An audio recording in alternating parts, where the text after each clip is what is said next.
여러분, 혹시 프리드리히 니체라는 철학자를 아시나요? 아마 많은 분들이 신은 죽었다라는 도발적인 선언이나 초인이라는 단어를 떠올리실 겁니다. 논란의 중심에 섰던 조금은 어렵고 위험하게 느껴지는 철학자. 이것이 우리가 흔히 아는 니체의 모습입니다. 하지만 만약 그가 사실은 프로이트나 융보다 수십 년 앞서 인간의 무의식과 마음의 작동 방식을 꿰뚫어 본 최초의 심층 심리학자였다면 어떨까요? 오늘 우리는 철학자의 가면 뒤에 숨겨진 니체의 진짜 얼굴, 즉 영혼의 치료사로서의 면모를 만나보려 합니다. 그의 통찰은 100년도 더 지난 지금 소셜미디어 중독, 무분별한 비난 문화, 피해자 심리, 그리고 현대사회를 살아가는 우리 모두가 겪는 의미의 위기 속에서 놀라울 만큼 정확한 해답을 제시합니다. 이 깊은 지혜의 여정을 시작하기에 앞서 잠시 시간을 내어 이 채널을 구독하고 좋아요를 눌러주신다면 더 많은 분들이 자신의 삶을 성찰할 기회를 얻게 될 것입니다. 여러분의 작은 클릭 하나가 지혜를 나누는 선한 영향력이 됩니다. 모든 분들의 삶에 깊은 통찰과 평온이 깃들기를 바랍니다. 자, 이제 철학자 니체가 아닌 심리학자 니체와 함께 우리 마음속 깊은 곳으로 여행을 떠나보겠습니다. 제1부 원한의 심리학, 유독한 분노가 현실을 왜곡하는 방식. 니체가 인간 본성에 대해 남긴 가장 심오한 통찰 중 하나는 바로 르상티망, 즉 원한의 심리 메커니즘입니다. 이것은 단순히 화를 내고 시간이 지나면 사라지는 일상적인 분노와는 차원이 다릅니다. 원한은 마치 느리게 퍼지는 독처럼 우리 정신 속에서 작용하며 현실을 인식하고 가치를 판단하는 방식 자체를 근본적으로 뒤틀어버립니다. 이 메커니즘을 이해하는 것은 인간 심리의 가장 파괴적인 패턴 중 하나를 알아보는 열쇠를 얻는 것과 같습니다. 그렇다면 이 심리적 메커니즘은 어떻게 작동할까요? 단계별로 살펴보겠습니다. 첫째, 좌절이 발생합니다. 개인이 원하는 것을 얻지 못하거나 필요한 것이 막혔다고 느낄 때 발생합니다. 경제적 무력감, 사회적 거절, 신체적 약점 등 그 원인은 무엇이든 될 수 있습니다. 여기서 핵심은 그 사람이 자신의 문제를 해결하기 위해 직접적인 행동을 취할 수 없다는 점입니다. 힘이나 능력, 기회가 부족하기 때문이죠. 둘째, 되새김질 단계입니다. 좌절한 사람은 자신에게 가해진 부당함을 곱씹고 또 곱씹으며 마음속으로 같은 장면을 수없이 반복 재생합니다. 자신을 억압하는 대상이나 좌절의 원인에 대한 생각을 멈출 수가 없습니다. 이 되새김질은 스스로를 먹이 삼아 자라나며 반복될수록 더욱 강하고 씁쓸한 감정을 만들어냅니다. 행동으로 이어져 해소되는 건강한 분노와 달리 원한은 영구적인 분노의 상태를 만들고 결국 사람은 자기 자신의 고통에 중독되고 맙니다. 셋째, 상상 속에서 복수하는 단계입니다. 현실 세계에서 직접 복수할 수 없기 때문에 그들은 상상 속에서 복수의 판타지를 만들어냅니다. 그 상상 속에서 그들은 승리하고 적들은 고통받습니다. 상상은 행동의 대체물이 됩니다. 정의가 마침내 실현되고 강자들이 무너지며 자기 자신이 옳았음이 증명되는 정교한 시나리오를 머릿속으로 구축합니다. 이러한 공상은 일시적인 위안을 주지만 현실에 적응하는 것을 막기 때문에 궁극적으로는 실제 상황을 더욱 악화시킬 뿐입니다. 그리고 마지막, 가장 중요한 단계는 바로 가치의 전도입니다. 그들은 자신의 약함이 사실은 도덕적 강함이며 강함 그 자체가 악이라고 선언합니다. 이것은 심리적 방어 기제를 완전한 세계관으로 전환시키는 가장 결정적인 단계입니다. 약한 사람은 스스로에게 약한 것이 강한 것보다 우월하다고 확신시킵니다. 고통은 미덕이 되고 온유함은 지혜가 되며 무력함은 순수함으로 둔갑합니다. 이러한 가치 전도를 통해 그들은 무력한 상태에 머무르면서도 자신을 억압하는 사람들보다 우월감을 느낄 수 있게 됩니다. 현실의 전쟁에서는 패배했지만 도덕적인 전투에서는 승리했다고 믿는 것입니다. 이것은 단순히 과거의 이야기가 아닙니다. 오늘날 우리 주변 어디에서나 관찰할 수 있는 심리 패턴입니다. 자신의 삶에서는 무력감을 느끼는 사람들이 온라인에서 다른 사람을 공격하며 도덕적 우월감을 얻는 소셜미디어의 사이버 불링이나 조리돌림 문화를 생각해 보십시오. 그들은 성공한 사람들과 직접 경쟁할 수 없으니 성공은 부패의 산물이고 실패는 미덕이라고 재정의해버립니다. 상처받은 정체성에 너무 집착한 나머지 치유되기를 거부하는 일부 사람들의 피해자 심리를 떠올려 보십시오. 성공하지 못한 사람들을 끌어올리기보다 성공한 사람들을 끌어내리겠다고 약속하는 정치적 움직임들을 보십시오. 이 모든 것이 100여 년 전 니체가 식별했던 동일한 심리 메커니즘의 발현입니다. 이 원한에서 벗어나는 해독제는 인식에서 시작됩니다. 스스로에게 질문을 던져보십시오. 나는 나 자신을 위해 무엇을 할 수 있을까 보다 다른 사람이 나에게 무슨 짓을 했는지 생각하는데 더 많은 시간을 보내는가? 성공한 사람들이 실패할 때 은근히 기쁨을 느끼는가? 나는 스스로를 주체적인 인간보다 피해자로 여기는 것을 선호하는가? 나의 약점을 미덕으로, 실패를 도덕적 승리로 포장하고 있지는 않은가? 이 질문들은 원한이라는 독초가 당신의 마음속에 뿌리 내렸는지 여부를 드러내 줄 것입니다. 제2부 힘의 의지. 모든 인간 행동의 배후에 있는 원동력 니체 심리학의 심장부에는 그의 가장 논쟁적인 개념인 힘의 의지가 있습니다. 이것은 정치적 지배나 물리적 폭력에 관한 것이 아닙니다. 모든 인간 행동의 근원이 되는 근본적인 욕구에 관한 이야기입니다.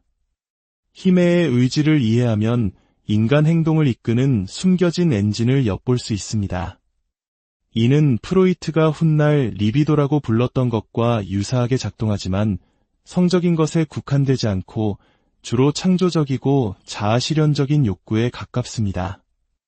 힘의 의지는 성장하고 자신의 능력을 확장하고 장애물을 극복하며 자기 자신과 환경에 대한 통달을 이루려는 욕구로 이해하는 것이 가장 좋습니다.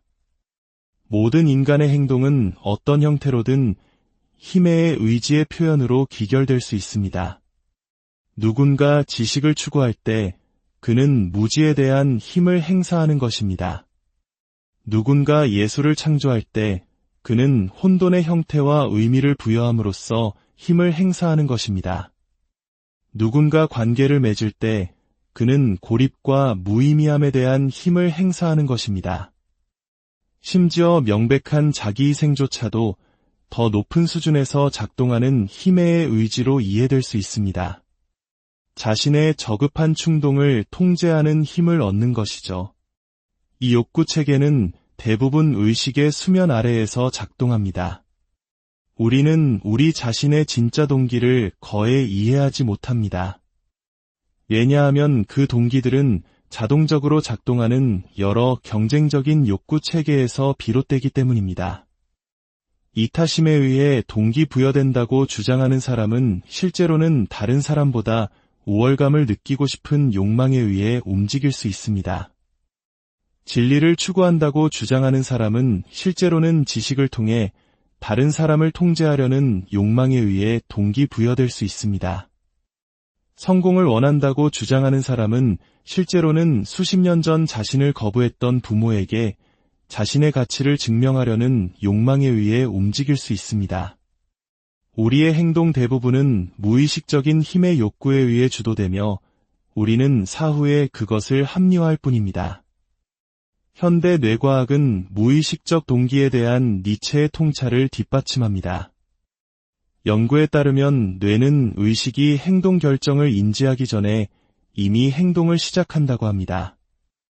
우리의 의식적인 선택이라는 감각은 대체로 무의식적 과정에 의해 내려진 결정에 대한 사후 합리화인 셈입니다. 치료적 관점에서 힘의 의지를 이해하면 심리적 문제에 접근하는 방식이 바뀔 수 있습니다. 증상을 제거해야 할 질병으로 보는 대신 잘못된 방향으로 표출된 힘의 의지로 볼 수 있습니다. 우울한 사람은 자신의 힘의 욕구를 내면으로 돌려 세상과 관계 맺는 대신 자기 자신을 공격하고 있을 수 있습니다. 불안한 사람은 미래에 대해 강박적으로 걱정함으로써 결과를 통제하려 애쓰고 있을 수 있습니다. 중독된 사람은 약물을 통해 자신의 감정 상태를 통제하려는 힘을 추구하고 있을 수 있습니다. 각각의 경우 해결책은 단순히 힘의 의지를 억누르는 것이 아니라 더 건강한 표현 방식으로 그 방향을 재설정하는 데 있습니다. 힘의 의지의 가장 높은 표현은 니체가 자기 극복이라고 부른 것입니다. 이것은 현재의 한계를 초월하여 지금의 당신보다 더 나은 존재가 되려는 욕구입니다.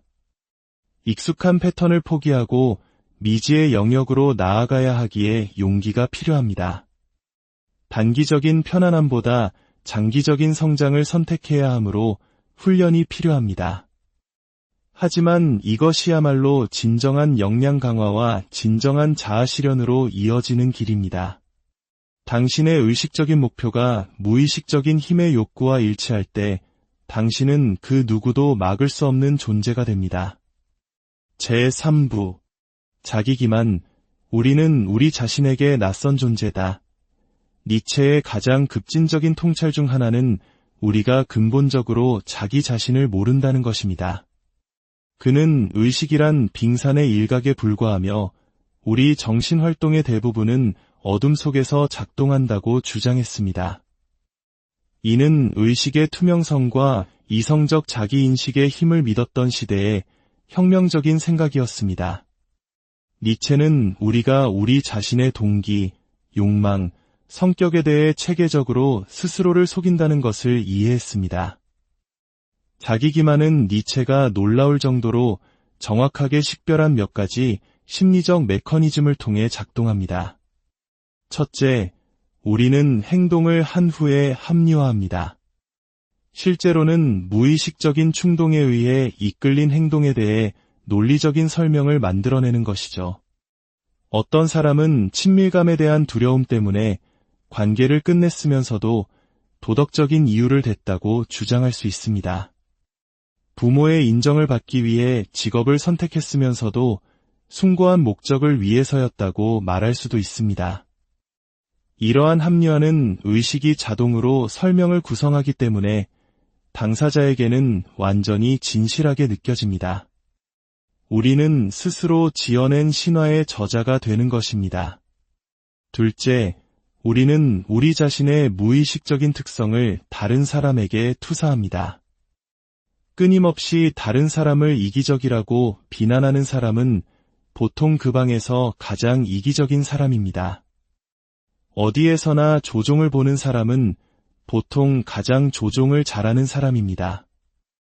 우리가 다른 사람에게서 가장 혐오하는 것은 종종 우리 자신 안에서 마주할 수 없는 것입니다.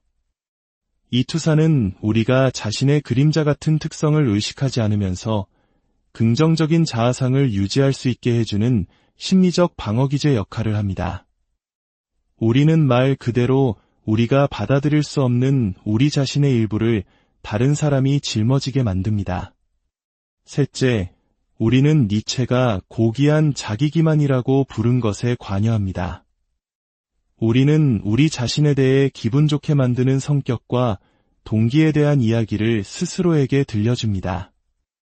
사업가는 노동자를 착취하면서도 가치를 창출하고 있다고 스스로를 확신시킵니다. 부모는 자녀를 통제하면서도 보호하고 있다고 스스로를 설득합니다. 활동가는 자신의 원한을 표출하면서도 정의를 위해 싸우고 있다고 스스로를 믿게 만듭니다. 이러한 기만은 의식적인 거짓말이 아니라 불편한 진실로부터 우리의 자아를 보호하는 무의식적인 서사입니다. 현대 심리학은 자기 기만에 대한 니체의 통찰을 입증했습니다. 인지 편향에 대한 연구는 우리가 긍정적인 자존감을 유지하기 위해 정보를 체계적으로 예곡한다는 것을 보여줍니다. 정신의학적 치료에서 이는 매우 심오한 의미를 가집니다. 전통적인 치료는 종종 통찰이 변화로 이어진다고 가정합니다. 그러나 니체는 대부분의 사람들이 자기 인식이 공들여 구축한 자아상을 위협하기 때문에 저항한다는 것을 이해했습니다. 목표는 자기 기만을 완전히 없애는 것이 아니라 우리의 가장 파괴적인 망상을 인식하는 것입니다. 이를 위해서는 니체가 지적 정직성이라고 부른 것, 즉 우리 자신에 대한 불편한 진실을 마주할 용기가 필요합니다. 동기를 의심하고 패턴을 검토하고 틀렸을 때 인정하는 것을 의미합니다. 거짓된 확신에 매달리기보다 불확실성과 모호함에 익숙해지는 것을 의미합니다. 스스로를 속이는 것을 멈출 때 비로소 자기 자신을 변화시킬 수 있습니다. 제4부 3가지 변신, 정신발달의 3단계 니체는 현대 발달 심리학을 예견하고 앞서가는 심리 발달 이론의 개요를 제시했습니다. 차라투스트라는 이렇게 말했다 해서 그는 정신의 3가지 변신, 즉 낙타, 사자, 그리고 아이에 대해 묘사했습니다. 이는 모든 사람이 심리적 성숙과 진정한 자아를 성취하기 위해 거쳐야 하는 뚜렷한 심리적 성장 단계를 나타냅니다. 이 단계를 이해하면 당신이 자신의 발달 과정에서 어디에 있는지, 그리고 다음 단계는 무엇인지 식별하는 데 도움이 됩니다. 첫 번째 단계는 무거운 짐을 지는 정신을 상징하는 낙타입니다. 이 단계에서 사람은 사회, 가족, 전통이 부과하는 가치와 기대를 수용합니다. 그들은 내가 짊어질 수 있는 가장 무거운 짐은 무엇인가? 라고 묻습니다. 그들은 도덕적 의무, 사회적 역할, 문화적 기대를 의심 없이 기꺼이 받아들입니다. 이 단계는 초기 사회화와 기본적인 삶의 기술을 배우는 데 필요합니다.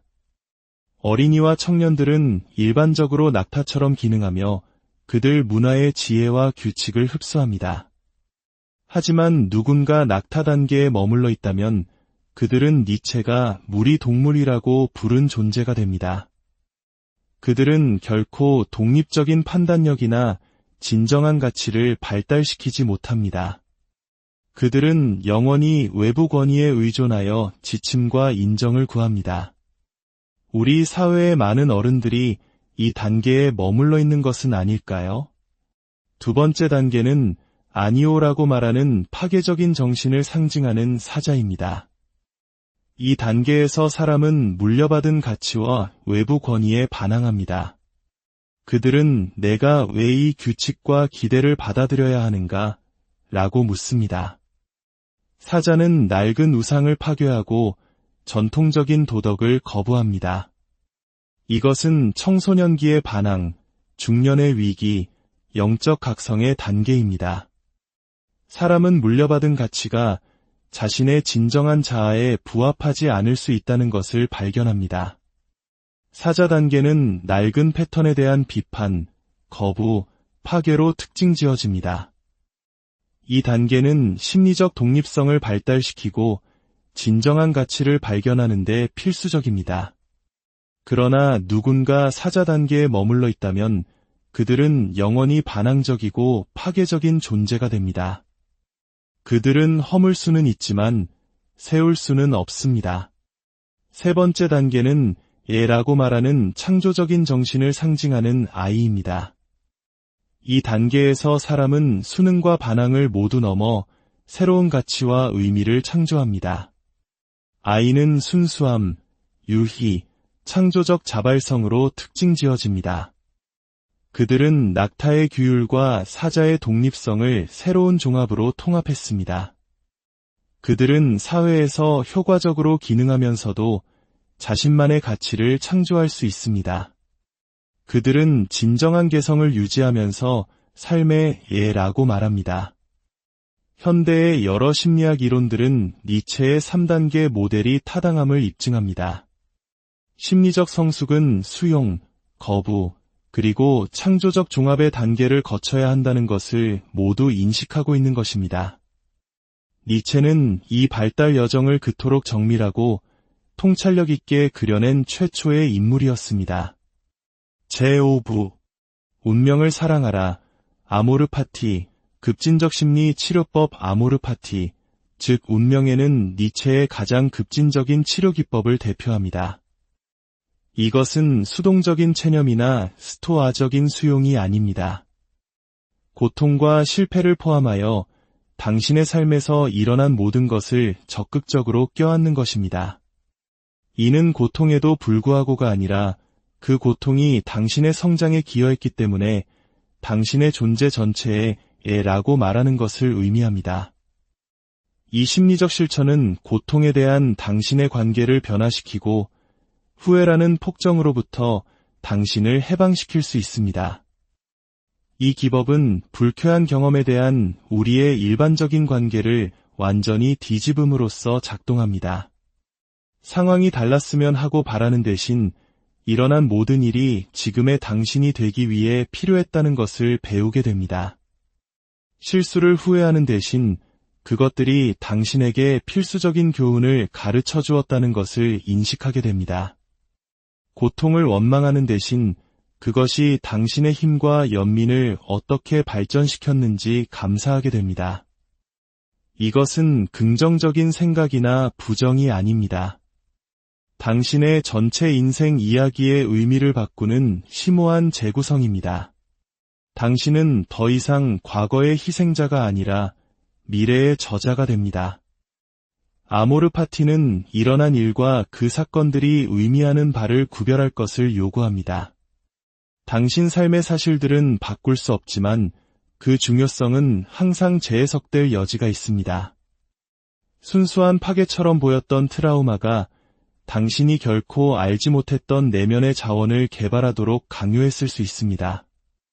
가슴 아픈 이별로 끝난 관계가 파트너에게서 진정으로 필요한 것이 무엇인지 가르쳐 주었을 수 있습니다. 처참하게 느껴졌던 경력의 실패가 당신을 진정한 소명으로 이끌었을 수 있습니다. 이러한 실천은 외상 후 성장에 대한 현대 연구에 의해 뒷받침됩니다.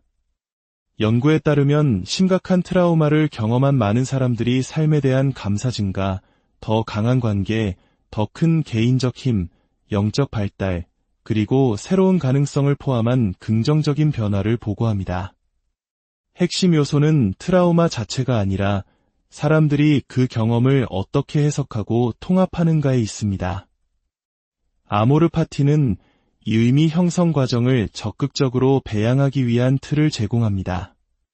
성장이 자연스럽게 일어나기를 기다리는 대신 의도적으로 당신의 운명을 사랑하기로 선택할 수 있습니다. 물론 이것이 학대를 정당화하거나 고통이 좋다고 가장하는 것은 아닙니다. 당신의 경험으로부터 당신이 창조하는 의미에 대해 급진적인 책임을 지는 것입니다. 당신에게 일어나는 일을 통제할 수는 없지만 그것이 당신에게 무엇을 의미하는지는 통제할 수 있습니다. 당신이 진정으로 이 힘을 받아들일 때 당신은 감정적으로 흔들리지 않게 됩니다. 어떤 외부 환경도 당신을 패배시킬 수 없습니다. 왜냐하면 당신은 어떤 경험이든 당신의 성장을 위한 연료로 바꾸는 법을 배웠기 때문입니다. 이것이 바로 궁극적인 심리적 자유입니다. 제15부 군중심리, 소셜미디어와 비난 문화 속에서 니체의 무리심리, 분석은 현대 소셜미디어의 역학과 캔슬컬처, 즉 특정 인물을 공개적으로 비난하고 배척하는 현상에 대한 중요한 통찰을 제공합니다. 그는 대부분의 사람들이 독립적인 사고의 불확실성과 책임감보다는 집단 수능의 안전과 편안함을 선호한다는 것을 이해했습니다. 소셜미디어는 좋아요, 공유, 그리고 사회적 제재를 통해 수능을 강요하는 디지털 무리를 만들어냄으로써 이러한 경향을 증폭시킵니다. 특히 눈치 문화와 집단주의적 성향이 강한 우리 사회에서 이 문제는 더욱 심각하게 다가옵니다. 무리 심리는 개인의 진정성보다 집단의 인정을 우선시하는 생존 전략으로 발달했습니다. 인간 역사 내내 집단에서 배제되는 것은 종종 죽음을 의미했기 때문에 우리는 사회적 인정과 불인정에 매우 민감하게 반응하는 강력한 심리적 메커니즘을 진화시켰습니다. 소셜미디어 플랫폼은 사회적 수용에 대한 즉각적인 피드백을 제공함으로써 이러한 심리적 취약점을 이용합니다. 모든 게시물은 좋아요, 댓글, 공유의 형태로 측정 가능한 반응을 얻습니다.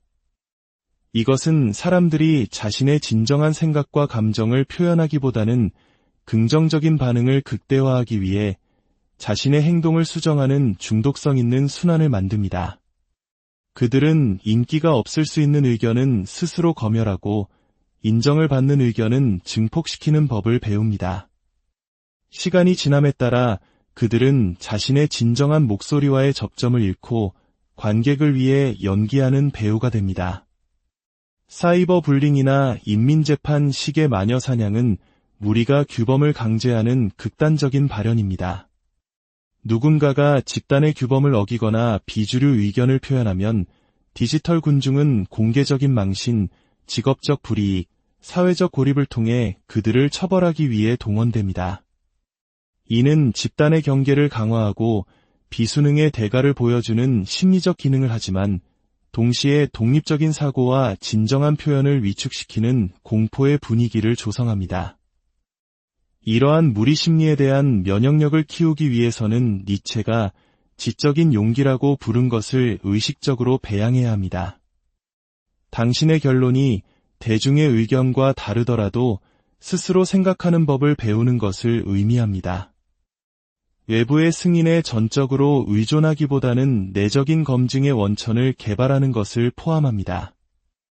자신이 가치 있는 사람이라는 사실이 소셜미디어의 수치나 집단의 승인에 달려있지 않다는 것을 기억하십시오. 독립적인 사고와 개인적인 성찰을 통해 자신의 판단에 대한 자신감을 키워나가야 합니다.